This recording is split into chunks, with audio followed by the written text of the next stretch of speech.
We're gonna watch it fight for a minute at a time with John and Niall, and I guess you just rhyme with Bat Minute!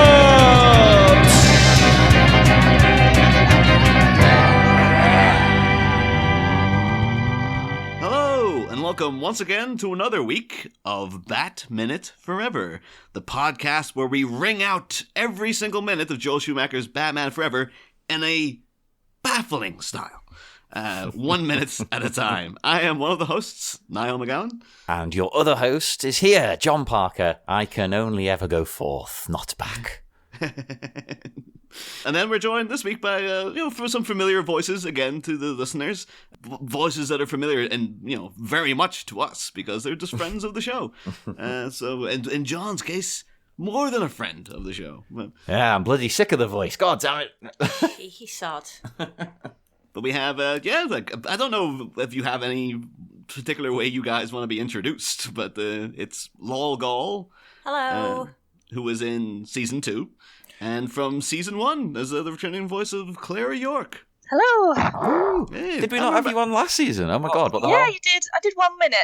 Oh, yeah. I did. 2 on the first, 1 on the second, now 3, So what minute did you do last season? I can't remember that. God knows.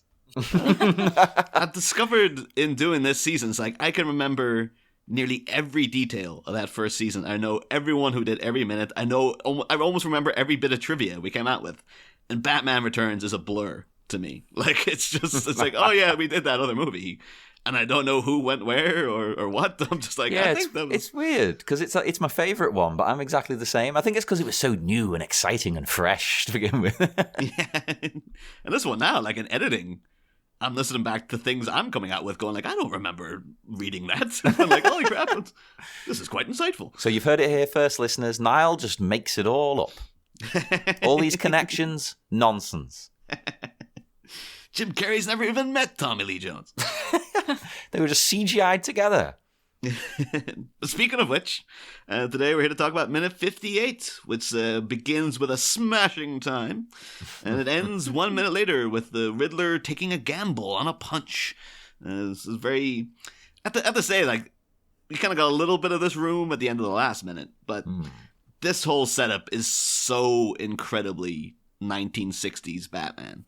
Like... just all these like wealthy dowagers getting held up by crazy camp criminals. Well, and it's a jewelry heist. I mean, you don't really get that in the 90s. But even because every episode of the 60s show would begin with like, oh, it's the jewelry exhibition, or it's the Egyptian mummy exhibition, or it's like a car exhibition, and there'd be a bunch of old ladies going, oh, I wonder if that darling Bruce Wayne is going to show up. And then I don't know, like a sarcophagus would arrive, and all of a sudden King Tut would come out of it or something, and then it'll be like, oh! And he'd be the wrong race. Oh, God. Scarlett Johansson. Hey, Scarlett can play any race, lol. Come on. She thinks. Yeah. She thinks. Yeah. I do now want to see them do a reunion episode, or like just a new episode of the 60s Batman with Scarlett Johansson as King Tut. Just... Why not? Yeah, I mean, I'm sure if she's game, I'm sure she won't extortionately price herself out of that role. But... we can gender flip Tutankhamun, right? That doesn't affect history in any way. But yeah. So then we get the Riddler smash, like because they're just going and turning around, taking all these diamonds. The Riddler smashing this case and taking out a little tiny diamond and been like, oh, here's a good one. And of course, Two-Face then steps in with a giant diamond, saying like, no, there is a good one. And I think this is contentious because it's like, in the world of diamonds, it ain't the size, Harvey. It's the clarity of the cut. Like, I was going to ask this. I was like, actually, how does that work? Well, it's funny that you both bring this up. Because in my research, I did look into diamonds. So I looked into the, let me try and get the pronunciation right, the Cullinan diamond, I think it's called. It was the largest gem quality rough diamond ever found. which was 3,106.75 carats, which doesn't mean anything to me, but that's 621.35 grams. Oh. Yeah, and they discovered it in South Africa in 1905. And all the royal family have basically, all their jewellery throughout history has been made from this one diamond. Oh, wow. Yeah, they wear it now. It's crazy Wow. when you look into it. It's fascinating, like King Edward the Seventh, he had it cut, and then basically everyone has worn stuff. The Queen has stuff made from this diamond. So it's both massive and the most amazing diamond. So it's a double whammy. Is it a blood diamond? Well, it's from South Africa, so probably. They've stolen it, let's be honest. Speaking of Jim Carrey, because we've been off topic so long, did you mention how he absolutely annihilates this display case with that cane? Good God. He just destroys the damn thing. It looks terrifying. He's really going to town on this place. You would think, like, a jewelry case in Gotham, of all cities, would be, like, extra reinforced glass. Yeah. Because, unless this is, like, we only ever literally had the Joker and the Penguin. And even then they had Catwoman. Catwoman was a jewelry thief. That's supposed to be her whole MO. Well, it was in the comics, at least. When Yeah. we saw her breaking into Shrek's apartment store, you'd think they'd be like, yeah, maybe we should reinforce all this stuff, because you never Maybe know they went what... the other direction. So instead of reinforcing, they went just give it like basic glass because it's going to get smashed every day. Oh, yeah, it's much cheaper, because they're like, well, they're going to get through anyway. Because there's a lot of money on fixing everything in Gotham. Let's be honest. Maybe their budget was higher on that than actually getting the diamonds in. Maybe they're just fake. That's just glass. They're just glass shaped like diamonds. They're display diamonds. That would make sense like that, because this ain't Two-Face's first rodeo, where it is the Riddler's first rodeo. So he might be like, oh, look at this diamond. And then, like, Two-Face is like, I know where the real diamonds are. Like, this is the ones to put out. Did he? He got it from somewhere else. He like appears offside and is like, this is a real diamond, Yeah. He's off there with young Adam Sandler in the corner, just, like, banging his head on a table. And he doesn't even know that he works there. He just saw him. He's like, that's Adam Sandler. I'm going to beat the crap out of this guy. And is it just me as well, or has the Riddler improved his outfit? No, I think it's the same. The suit jacket, hasn't he, over the top of the leotard? I think the costume looks dead cheap. Like, it looks like he's got it from Smithy's. It's not very well tailored, and You don't think so? Yeah, I mean, it could be tacky. it could be deliberate. Like, it could be that he has literally swiped this off that thing, and then so by the time you see him at the end, when he's in like the jewel encrusted silver leotard, and it looks like, ooh, that's expensive. Like, it's supposed to be like, look at how he's transcended into extreme elegance and whatnot. He did make the outfit before he had the money, didn't he? And then he gets the money now and, yeah, gradually improves, so... Yeah. Ah, fair enough. I wonder who does it, though. Does he do it himself? Does he improve the outfit? Does he have a tailor take care of it? Does I see him in the Harvey? corner of his house, actually, there with his little sewing machine. Yeah, ding, ding, ding, ding. Well, I thought the same, but then it dawned on me, like, look at Harvey's style. Look at Two-Face. Like, Maybe those girls do it. oh, maybe they're the brains behind it. They are still in competition here because they do this thing with the diamonds, which I genuinely find funny. Because the Riddler's got his little diamond, and then it's almost like a a measuring contest, shall we say, Yeah. where Two-Face presents his much more comically ridiculous cartoon diamond. That's the thing, though. Like, I kind of read it more of like, this is the master teaching a pupil, because the Enigma kind of looks at he's genuinely in awe when he sees the diamond. He's not like annoyed that Two-Face has found a bigger diamond than him. He's like, oh my god, that is big. You're good. Yeah, so I think it is more of like, oh, but come here, my boy. Later on in these minutes, he's like, oh, this turn is simple, my boy. So I think, again, this is their relationship where Riddler, he's bottom of the totem pole right now. But by the movie's end, he's going to be the guy in the big chair, and Two-Face is going to be the sidekick. Not even by the end, pretty soon. Yeah, pretty much after this sequence. Like, this is the end of the end of Two-Face being the main villain. After this, it's all the Riddler from here on in. But I do think it's quite odd as well. I'm sure they just did it for effect, but when he takes out the little thing to measure the diamond, like, he's got a little microscope kind of thing. Like, it's like a jeweler's, I don't know what you call it, jeweler's glass or something like that, where it's just like a little thing you can take out to give yourself a close-up. Some bourgeois crap. Yeah, but when he flicks it out, like the camera jumps in, so you are immediately closer to him. I guess it's supposed to be trying to evoke the feeling of when he's flicked out the thing and now he can see much more closely. So they're kind of doing that, I think. It kind of makes it look like they cut something out, but they didn't. It's just there for effect. It's a bit weird. But Is it the Riddler that uses it? yeah. He's. I feel like he would bring something like that along. Like he's like, "Ooh, there might be diamonds. I'm going to get one of these little things you can look at it with." Yeah, because that's what you do. He's all for the learning, isn't he? So And taking out, they go to rob an opera. And he's taking out his little opera glasses and yeah, stuff. exactly. You know, Really, what he should have just done, though, is steal the brainwaves of someone who works at the jewelers, and then he would know everything about the diamonds. Well, I've got questions about why he's not utilizing the box later. Within these minutes, there's a real point. I'm like, are we supposed to assume this? But I mean, we'll get to that. But yeah, like outside the diamond heist, we then cut to I have to say the most requested minute of this movie. It's like here. Every time we're talking to prospective guests, almost all of them were like, "Oh, who's doing? Is the Dick Grayson doing the Kung Fu Laundry? Is that available?" And it was never a minute I thought about, but apparently this has made a big impact on people. John told me that. That's really interesting because I requested it, didn't I? First. Yeah, you got Obviously. there. You got there ahead of the gate, so you're like, Yeah. "Yep." It is a standout bit for me because I couldn't really remember, even though it was a film I watched a lot as a kid. I couldn't really remember loads, and then when we rewatched it, I was like, "Oh God, I really remember this bit." And the other bit I really remember is with the Riddler with the bombs and the sort of pelvic thrust, Yeah. like that bit. Because remember, just as a kid, you think that's hilarious. The pelvic I think- thrust? Are you doing the time warp again? I think when I asked you, Lal, you said, "Isn't there a scene where Dick Grayson is dancing with a mop?"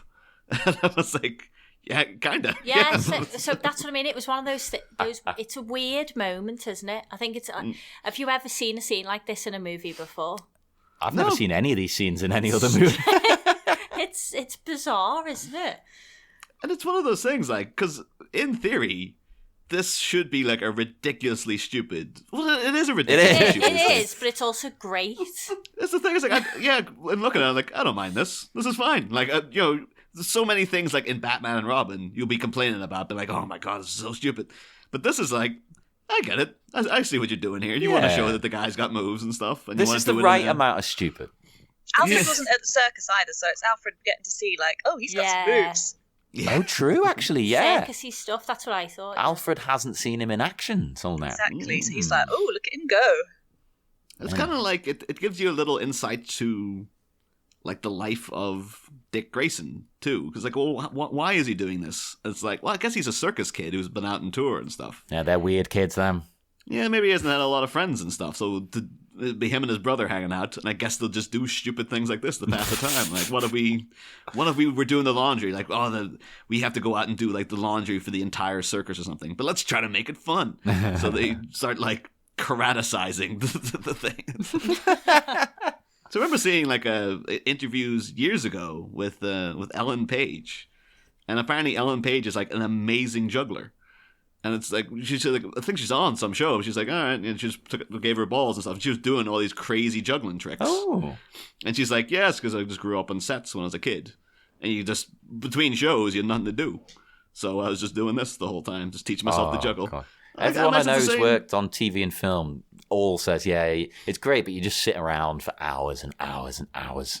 I think that's the thing. I think the phrase is like, your first day on a film set's the most exciting day of your life, and then the second day is the most boring day of your life because there's all the glamour's gone, and you just realize it's just like Teamsters with paper coffee cups setting up lights and stuff. But then when you were shooting a scene like Dick Grayson doing the laundry, that must have been the most exciting day of everybody's life who was involved in this whole damn thing. Well, Do you think there's a stunt double? I just realised. Is there a stunt double doing it, or is it actually him doing it? I mean, the bit with the foot and moving the shirt across, like, did that require a special stunt double moment?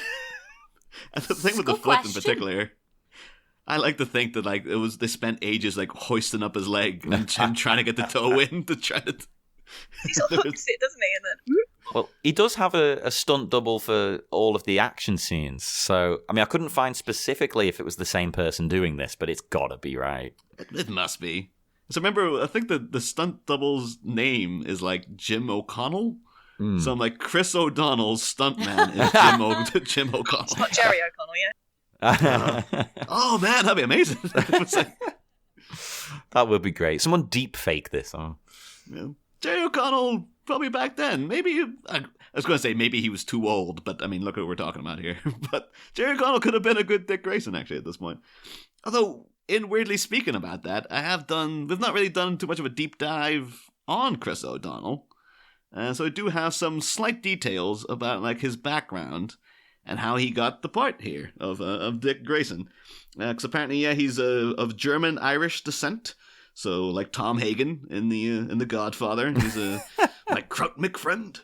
But yeah, he's his father's is like, oh yeah, it's like William O'Donnell, and then his mother's like, her name is Julie Ann Ross von Brecht. Oh, what a name! I'd have kept that. You can see like they're like, oh yeah, he's from a Catholic family, and then you're like, yeah, he's the youngest of 7 children. So it's like, oh, they're hardcore Catholic. I imagine this crowd. But then so he has like 4 sisters, 2 brothers, and then when he came in for to audition for Robin, he was one of, this is Joel O. Schumacher quoting, or a quote from Joel O. Schumacher. Joel O. Schumacher. But Joel Schumacher says that, yes, we auditioned 5,000 boys.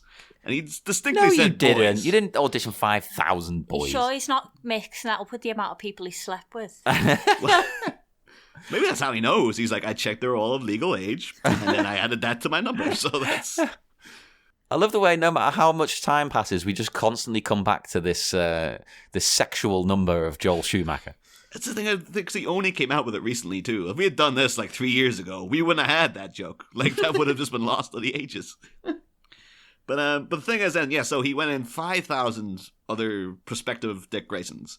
Narrowed it down, of course, to him and Leonardo DiCaprio. Oh, yeah, I'm sure they went through 5,000 to come to those two. Come on. And then apparently what they did to decide upon Chris was that someone from the production went to a Comic-Con and gathered a group of 11-year-old boys and then pulled out 2 pictures, one of DiCaprio and one of Chris O'Donnell, and said, which one of these guys do you think would win in a fist fight? That's not fair, because I would pick him as well. Well, I think that's the thing. Like, apparently it was unanimously voted to be Chris O'Donnell. And I guess, yeah, and that's how he got the part. They're like, all right, it ain't the talent. It's like, well, this guy looks tougher, I guess. That's Hollywood for you. It's cutthroat. Makes sense. He's got to kick ass. Yeah.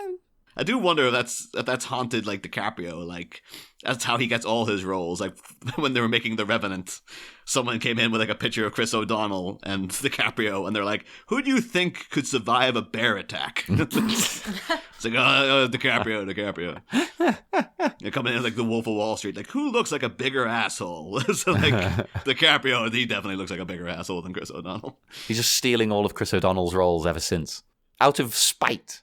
To be fair, he got the last laugh, didn't he? You know. Needless to say, he got the last laugh. It wouldn't have worked either with Leo. He was too pretty, isn't he? Back in the I day. can't imagine it. Chris O'Donnell's that rough sexy.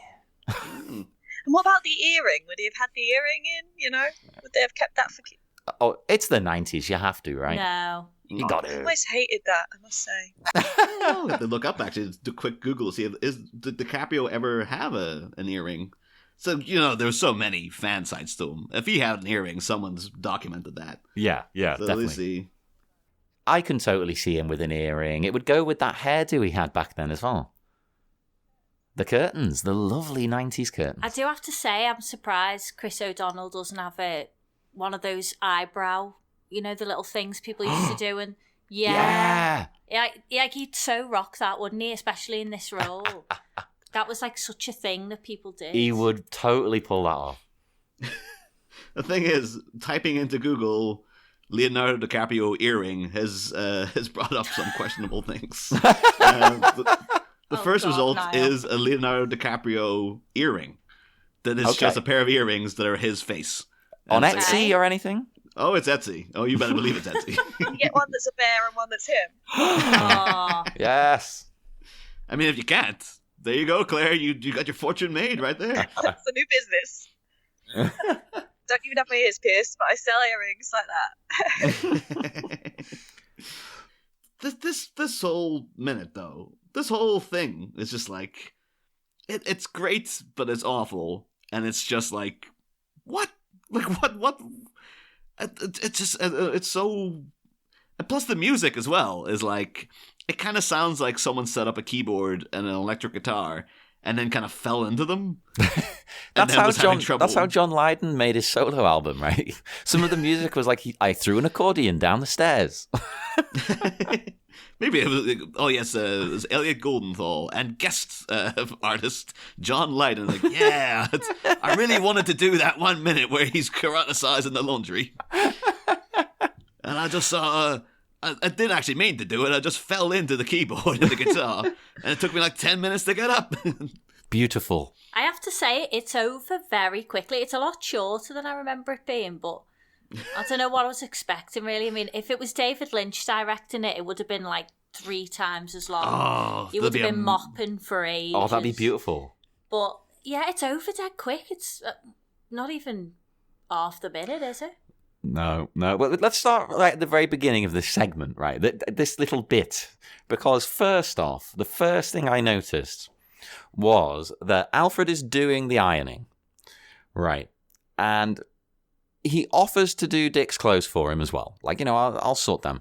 Which to me just speaks volumes about the way Bruce Wayne treats this old man. Again. I've been thinking this. Exactly. Absolute arsehole. Like, he's a skivvy. He just gets him to do everything. And Dick's having none of it, He's like, no, I'll sort it out myself. And Alfred's almost like, oh my God, like what? Created Robin, so he had someone to help him around the house. That's what it is. He's like, well, I'm getting old and I can't move like I used It's to. a real, just like, I can't let this one go. Oh, don't dare go in this door, Master Dick. You definitely don't want to know what's behind it. In my younger years, I would attack my clothes in the style of karate myself. We're doing this feeble voice for Alfred, but, he's doing really well for himself. He's got all his faculties.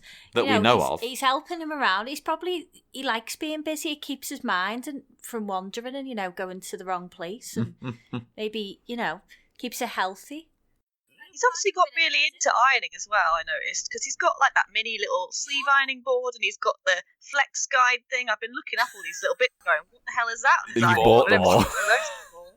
I've never seen that before. It's weird. Yeah, and he's got arm protectors on. Did you notice that? Like over his shirt, he's got like back arm protectors, like so he doesn't get burned. Oh yeah. Well, See, none of us have ever thought of that. Well, he is getting used and abused by his employer, this rich bourgeois Bruce. Yeah, so he's, he's got to be careful. This guy could snap at any minute. Well, that's the thing as well, though, that ironing board, because it gets an ironing board with a little mini ironing board. But I've seen the little antennae things before. I had no idea what they were for until watching this. It's like, you hoist the cord up, I guess so it's out of the way. And it's like, there you go, like a Batman Forever, educational film of the year for me. Exactly, it's called a flex guide. And then also the small one, I just put into Google, like, mini ironing board, because I thought, is it for the buttons? Because he seems to be doing the buttons on it, and then it's like, it's for the sleeves, so you can push the sleeve down it and do your sleeves. Oh, that's great. I might actually be able to iron properly if I had one of these. Yeah, I hate ironing, and there's so many of John's shirts and things that aren't ironed, and I just can never be bothered. Well, neither of us can be bothered, so who cares? We just iron them when we need them. Even then, it's a very, very quick job. That's something I think will go, though, because they make more stuff that doesn't need ironing now, so it's clearly something nobody wants to be doing, except for Alfred. Yeah. He's the last vestige of this old world. I have to say, though, even though, Chris O'Donnell's doing his own laundry, he doesn't look massively impressed, does he, Alfred? He's a bit looking at him as though It's just maybe he's just like, it's going to show me up in front of Master Bruce. Yeah, he's well, I think afterwards he straightens out that stuff on the line because it's not actually that well hung up. No. It's like how I do it. And he's probably stretched his clothes beyond the imagination. What he does with them pants. Yeah, he's beaten the living crap out of these clothes. Has he not got a tumble dryer? Because there's a lot of excess water there. I know he does. I do like the detail of him mopping it up. I think, because he could have had to go at him there and gone, hang on, but that floor's slippy. But he does mop it up. Yeah. See, again, look, he ain't no bourgeois boy. He's a working class kid. He knows what's up. But wouldn't he be getting like water everywhere? Because when he's flinging the socks around, like he's like they're nunchucks or something, that's gonna be flying all over the place. That's like Alfred standing there getting soaked, but like, well, we do have a tumble dryer, Master Dick. Yeah, and you have to be careful. Alfred could break a hip. I do really. Poor I'd love to see later on Bruce Wayne coming home and Alfred's doing the laundry and he's like, "Look at this, Master Wayne," and then he starts to try to do all the stuff. Just instantly throws his hip out like, it's just... like a Mr. Burns type situation. Can't get back up again, or just some weird injury. What's that? I've fallen and I can't get up. What's that in? Is that like Austin Powers or something? I don't know. Oh, I don't know. It was a phrase people used to come out with all the time, but I never knew exactly what it was from. Like, I don't know. That's a good question, actually. I always accepted it as, it's something. It's a phrase, yeah. Yeah. And I remember, I think Beavis and Butthead did a spin on it when they're like, "I've fallen and I can't get it up." I think that was...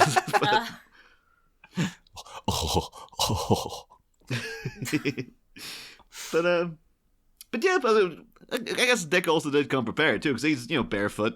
So he even when he's stretching, when he's wringing out the trousers, there he's getting his foot wet. But it's like, hey, at least he's not wearing socks. So know. Yeah, good point. And one thing I'll praise as well, I really like what he's wearing to do this, because we all have these clothes. These are the clothes you just sit around the house in at the weekend.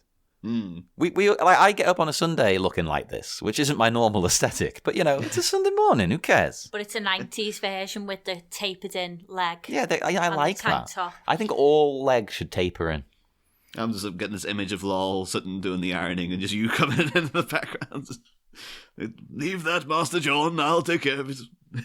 That's what we were up to earlier today, in fact, isn't it? I was beating the crap out of clothes while you did the ironing. Didn't happen. I don't do ironing. I've already said that. No, I do the dishes. I don't think you can beat the crap out of dishes. No. No. They're chipped enough. Yeah. Alfred's expressions are... I do love them, but it kind of ranges from like... Well, it seems like he's just kind of like, what does this little think he's doing? Like, he seems very befuddled by the whole thing. But at the same time, because then I do love in the way out, Dick gives him this little wink, and I kind of like almost like finger guns, like, hey. It makes me want to punch him, right? But I love it for the character. It's such a jerky little cocky move, which is great for, the soon-to-be Robin. I reckon that's how he got the part. He just did that wink to Joel Schumacher. And Joel Schumacher thought, I'll put him on my bed notch. He's going to be the next one. Number, 2000 and... No. Because it's quite a flirty little wink, isn't it? Like, hey. He thinks he's so cool, doesn't he? I think I did think he was quite cool back in the day, to be fair. Well, what you, Lal, and Claire, what are your overall opinions of Chris O'Donnell? And did you used to be part of the O'Donnell stands back in the 90s? Yeah, I definitely thought he was fit back in the day. Like, looking at him now, not at all my type of guy. But yeah, like, how old would I have been when this film came out? Came out in 95, so... You do the maths. I don't know. Well, whenever I say 10-year-old me would probably have gone, he's gorgeous, him. But looking at him now, no. He's got nice eyes, hasn't he? He has got nice eyes. He's not really my type, but I do think the same thing at the time. I'd have been like, yeah. He's 90s hot, I'd say. Like, he looks like he's in a boy band. Yeah, he's very 90s hot, isn't he? I keep saying this to Niall, and he doesn't believe me, I think, that everyone thought he was hot in the 90s because he had that thing where he's the dangerous one in the boy band. Like, not too dangerous. He's not scary, but he's a little bit of a rebel. Yeah, he rides a motorbike. He's got a leather jacket. Like, he's got the earring. He's James from Twin Peaks, essentially. Yeah. He could totally beat up Leonardo DiCaprio in a fist fight. I want to see. They keep doing now like celebrity boxing matches among idiots who nobody cares about. Like that. Who's that guy from YouTube? Logan Paul or something. Oh yeah. Yeah. So why don't we have one between these two guys? I want to see these two go at it for charity. Michael Goff and Chris O'Donnell. No. Although I would also watch that. This is like back from the grave to teach you a lesson, young son. Rise from your grave. That is a very subtle reference to a very old Sega game. Alter Beast. Oh, the great is like, Paul Bearer coming in with like Alfred's urn.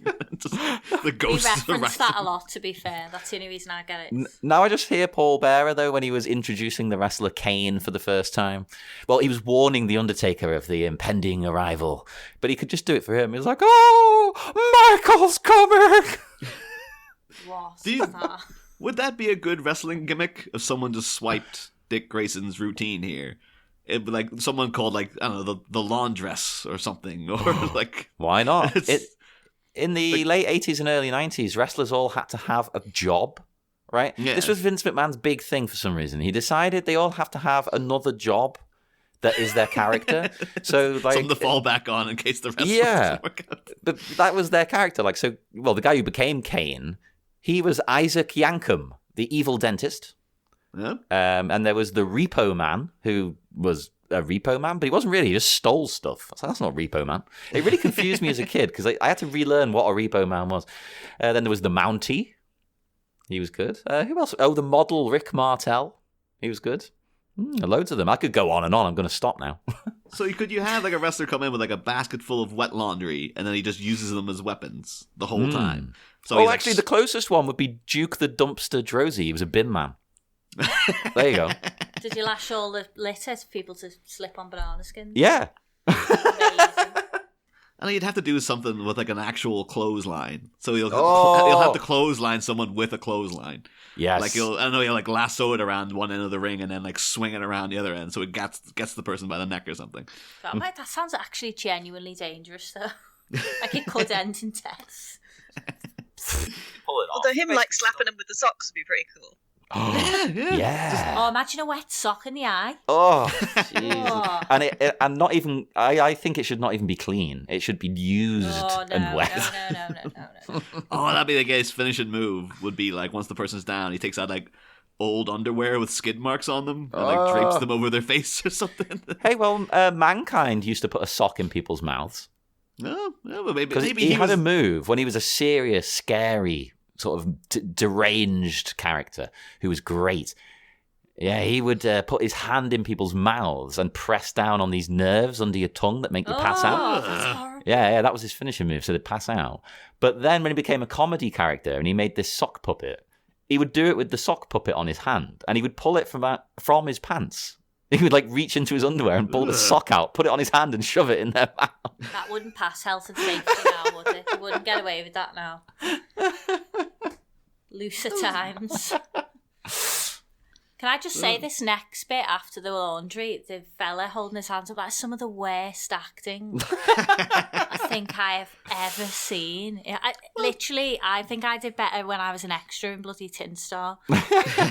Just standing there, Well, looking baffled. You are best friends with Tim Roth, so Oh, yeah. there you go. Well, that's I right. got one, Next so. week, Tim Roth is coming on the show. He is. I mean, we didn't want him, but he begged. Sadly, Yeah, I didn't see him, but I did see the fella who's Professor Quirrell in Harry Potter. He was in the scene with me. And British character, actor, comedian Nigel Lindsay. Oh, yeah. Yeah. Yeah. Saw him as well. It Sorry, really we're sounds going like you're his off topic agent or here. something, John. Just like, well, let's not forget British character actor and local legend. He is a He legend. is brilliant, though, to be fair. But as Lal alluded to there, we do go on to another scene, which is the 2-ton gang, as I am dubbing them still, robbing the casino. Well, that's the thing, too. I can't help but feel that this is a reference to something, but not a Batman thing, because the casino is called the Casino Excelsior Grand. And, it's like an old man here with glasses and stuff holding up his hands. In a modern-day Marvel movie, that would be Stan Lee. Like, that would be his cameo. But he'd 'cause, do like, a better job, because that fella was awful, not convincing at all. That's the thing. Stan Lee, I don't think he would do a better job. I don't think he was ever very good as an actor. But Better than that. But that was the thing, because I looked into this, because, people, I'm sure, people listening to this will know Stanley's kind of catchphrase always was Excelsior, which is a Latin phrase that means ever upward. And I looked up exactly why he kept saying it. And apparently he told IO9 in 2007 that he wanted a unique word to himself that his rivals at the time wouldn't be tempted to copy. And he said, I used to have a lot of expressions that I would end my comic book columns with. Hang loose, face front, enough said. And I found that the competition was always imitating them and using them. So I said, I'm going to get one expression that they're not going to know what it means, and they won't know how to spell it. And that's where Excelsior came from. I love and they it. never did take it, thank goodness. That's actually genius. I love that. That's a great move. It also it almost sounds like Excalibur. I don't know. Excalibur.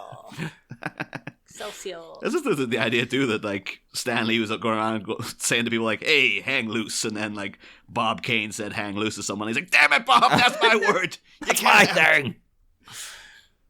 But because it's so iconic with Stanley, I think even in the 90s, like, because Joel Schumacher was a big comic book reader, he would have known about Excelsior. And the fact that kind of they linger on it a bit is like, They do, like don't they? They really do want you to read it. Yeah, and they're robbing this place. Is this meant to be like DC getting one up on Marvel? Is that the joke? Oh, that could be. Because at this point, Marvel's in the dirt. Like, it's dead. Yeah, dead well, maybe they're unraveled. saying we finished you off. The minions don't do very well, though, do they? Because if you look, like, there's a woman with a necklace on, they haven't even taken a necklace off. They're like, people waving their cash, Yeah. they're not taking the cash out of their hands, they're just kind of jostling them. Just push them around a little bit, you know. Yeah. I think it's like, you can say, like, that one guy is a particularly bad actor. I think all the extras in this, they're not of the standard of Tin Star. The actual work in that, I would say. Of course not. They all seem to be like, kind of much like Alfred. They're just a bunch of befuddled old people who are like, I think we've been robbed. By Jove, I think we've been robbed, dear. It's just Joel Schumacher again being a cheap arse. Because he can get away with paying them nothing because they're actors. But where he didn't cheap out is in this, yet again, incredible outfit for Two-Face. Like, especially because he's making these punk masterpieces out of boring old business jackets and things. Because that's a crappy suit someone would wear to an office. And look what he's done to the other side. It's incredible. Yeah. Oh, yeah. Jim Carrey looks very Annie Lennox here. Yeah, yeah.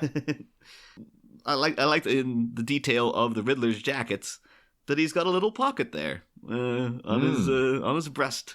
So he has like all the question marks, and then there's a straight line. It's like, yes, I suppose if you want somewhere to put a handkerchief or something. A question mark shaped one. Oh, it'd be completely useless, but on brand. And that's all that matters. I mean, he's going around with a friggin' like cravat and everything later. So that's a guy who likes his little side bits.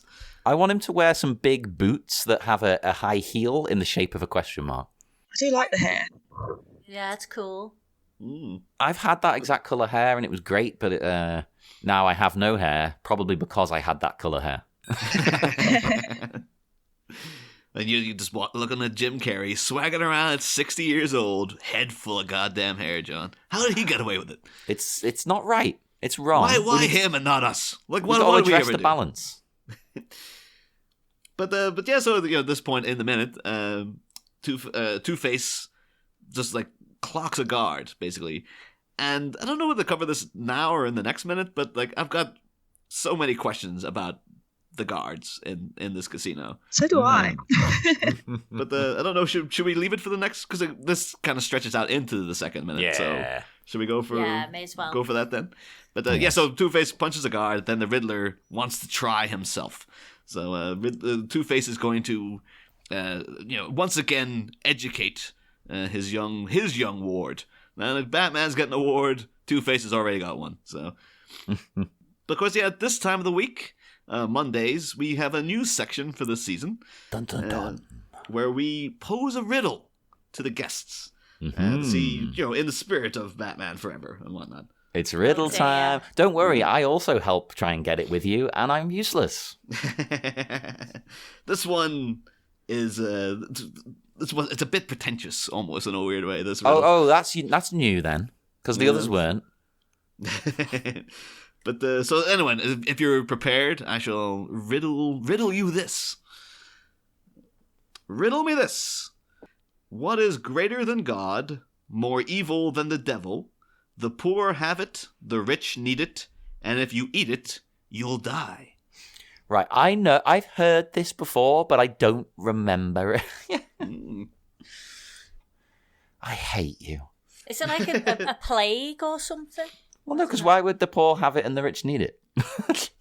To control people? If you're David Icke. Disease. That was David Icke Minute. I have no idea. Oh. Shall we leave people to brew on it until Friday? Mm-hmm. Yeah, I feel like I know that, but it's like it's not quite getting there yet. No, definitely heard it, but yeah, same. Don't know. Well, we'll come back to no it. ideas, Lal? No, other than what I said before, which was wrong. Well, we'll leave it there. Peruse that, everybody. We will head off into the dark, dark night once more. Would our guests like to promote anything or say where they can be found online or anything at all? Lal, have you got anything? Just follow me on Instagram. I'm trying to do a bit more with my style. Instagram, Kamikaze Rainbow. Actually trying to do stuff with it, take pictures and promote it. It's like slow, sustainable fashion. And you have kamikazerainbow.com, but we haven't really set that up yet. So but do go there and bookmark it. Yeah, just more followers, the better, you know. Spread the word of being eco-friendly. Claire, have you got anything? It can be anything you like. I don't think so. You know, I pretend not to exist. You can promote that as a concept and a way of See life. you on the next Batman. Yay! Woo! And we will all see you again on Wednesday. In the meantime, talk to us on Facebook at the Bat Minute Listeners Cave, Twitter at Bat Minute. Give us a review on iTunes and subscribe on Patreon. It helps us out and you give us, you know, more opportunities to do stupid things like review Cats, which was a wonderful experience that we're never going to recover from. So if you'd like more of that, then come and subscribe on Patreon, and we will see you again on Wednesday for more Bat Minute Forever. Next time, holy fisticuff failure! The Baron of Brain Bogglers becomes an enthusiast pugilist and renders a rancid strike with his right, while another puzzle regarding pawns perplexes the Dark Knight. Mulling over this mystery might make anyone irate, but could the city's champion actually be caught in a checkmate? Find out Wednesday. Same Bat Pod, different Bat Minute! Ba-da-da, ba-da-da-da-da-da-da, ba-da-da.